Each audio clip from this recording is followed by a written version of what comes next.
Assalamualaikum warahmatullahi wabarakatuh. Sahabat muslim, kembali lagi di channel Jejak Ilmu.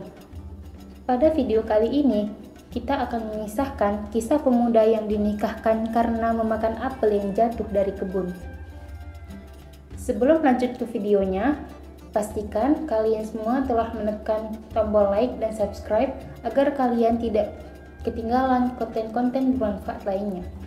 Sahabat muslim, bagi orang-orang yang beriman, kejujuran dan keikhlasan tentu dua hal yang mesti melekat pada dirinya. Sebab keduanya adalah pancaran keimanan dalam jiwa setiap insan. Banyak kisah teladan yang bisa mengajarkan kepada kita bahwa kejujuran dan keikhlasan terpancar dari keimanan seorang hamba. Salah satunya adalah kisah Sabit bin Ibrahim. Yuk, mari kita simak kisahnya berikut ini. Seorang lelaki yang soleh bernama Sabit bin Ibrahim sedang berjalan di pinggiran kota Kufah. Tiba-tiba dia melihat sebuah apel jatuh keluar pagar sebuah kebun buah-buahan. Melihat apel yang merah marun itu tergeletak di tanah membuat air liur Sabit terlihat, apalagi di hari yang panas dan di tengah kehausan. Maka tanpa berpikir panjang, dipungut dan dimakanlah buah apel yang lezat itu. Akan tetapi, baru setengahnya dimakan, dia teringat bahwa buah itu bukan miliknya dan dia belum mendapat izin dari pemiliknya. Maka ia segera pergi ke dalam kebun buah-buahan itu, hendak menemui pemiliknya agar meminta dihalalkan buah yang telah dimakannya. Di kebun itu, ia bertemu dengan seorang lelaki. Maka langsung saja dia berkata, "Aku sudah makan setengah dari buah apel ini, aku berharap Anda menghalalkannya." Orang itu menjawab, "Aku bukan pemilik kebun ini, aku khodamnya yang ditugaskan menjaga dan mengurus kebunnya." Dengan nada menyesal, Sabit bertanya lagi, "Di mana rumah pemiliknya? Aku akan menemuinya dan minta agar dihalalkan apel yang telah kumakan ini." Pengurus kebun itu memberitahukan, "Jika engkau ingin pergi ke sana, maka engkau harus menempuh perjalanan sehari semalam." Sabit bin Ibrahim bertekad akan pergi menemui si pemilik kebun itu. Katanya kepada orang itu, "Tidak apa-apa, aku akan tetap pergi menemuinya, meskipun rumahnya jauh.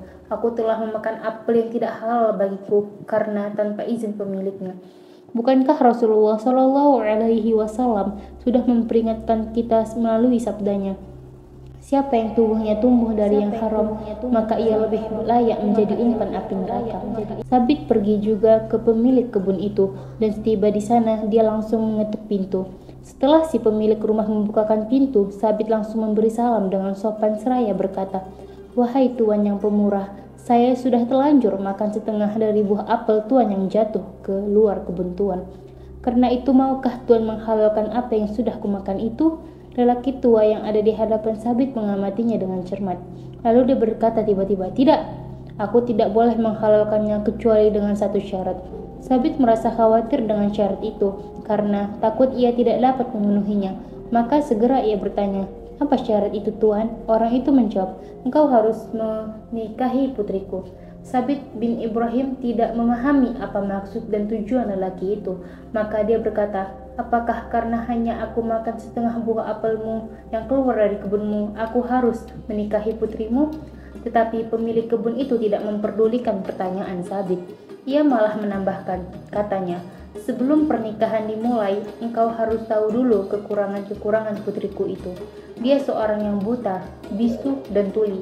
Lebih dari itu, ia juga seorang yang lumpuh." Sabit amat terkejut dengan keterangan si pemilik kebun. Dia berpikir dalam hatinya, apakah perempuan seperti itu patut dia persunting sebagai istri gara-gara setengah buah apel yang tidak dihalalkan kepadanya.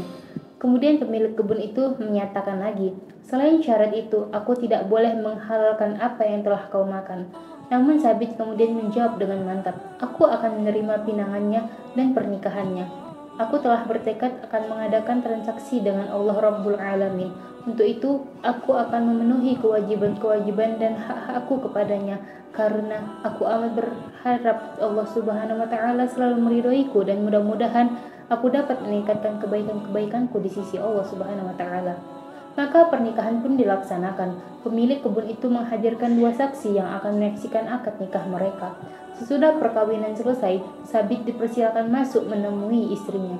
Sewaktu Sabit hendak masuk kamar pengantin, dia berpikir akan tetap mengucapkan salam walaupun istrinya tuli dan bisu. Karena bukankah malaikat Allah yang berkeliaran dalam rumahnya tentu tidak tuli dan bisu juga. Maka ia pun mengucapkan salam, Assalamualaikum. Tak disangka sama sekali wanita yang dihadapannya dan kini resmi jadi istrinya itu menjawab salamnya dengan baik. Ketika Sabit masuk hendak menghampiri wanita itu, dia mengulurkan tangan untuk menyambut tangannya. Sekali lagi Sabit terkejut karena wanita yang kini menjadi istrinya itu menyambut uluran tangannya. Sabit sempat terhentak menyaksikan kenyataan ini. Kata ayahnya, dia wanita tuli dan bisu, tetapi ternyata dia menyambut salamnya dengan baik. Jika demikian, berarti wanita yang ada di hadapanku ini dapat mendengar dan tidak bisu. Ayahnya juga mengatakan bahwa dia buta dan lumpuh, tetapi ternyata dia menyambut kedatanganku dengan ramah dan mengulurkan tangan dengan mesra pula, kata Sabit di dalam hatinya. Sabit berpikir, mengapa ayahnya menyampaikan berita-berita yang bertentangan dengan yang sebenarnya. Setelah Sabit duduk di samping istrinya, dia bertanya, ayahmu mengatakan kepadaku bahwa engkau buta, mengapa? Wanita itu kemudian berkata, ayahku benar, karena aku tidak pernah melihat apa-apa yang diharamkan oleh Allah Subhanahu wa Ta'ala. Sabit bertanya lagi, ayahmu juga mengatakan bahwa engkau tuli, mengapa? Wanita itu menjawab, ayahku benar, karena aku tidak pernah mau mendengar berita dan cerita orang yang tidak membuat ridha Allah. Ayahku juga mengatakan kepadamu bahwa aku bisu dan lumpuh, bukan? Tanya wanita itu kepada Sabit yang kini sah menjadi suaminya. Sabit mengangguk perlahan mengiyakan pertanyaan istrinya.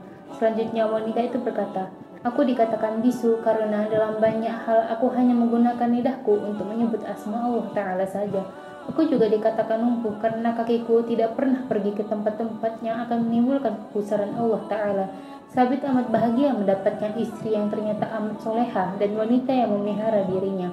Dengan bangga ia berkata tentang istrinya, ketika aku lihat wajahnya, subhanallah, dia bagaikan bulan purnama di malam yang gelap. Sabit dan istrinya yang solihah dan cantik itu hidup rukun dan berbahagia. Tidak lama kemudian mereka dikaruniai seorang putra yang ilmunya memancarkan hikmah ke seluruh penjuru dunia. Beliau adalah Al-Imam Abu Hanifah An-Nu'man bin Sabit. Begitulah kejujuran dan keikhlasan membuat kehidupan kita akan diberi banyak keberuntungan dan keberkahan. Semoga kisah di atas memberikan manfaat dan hikmah kepada kita. Wassalamualaikum warahmatullahi wabarakatuh.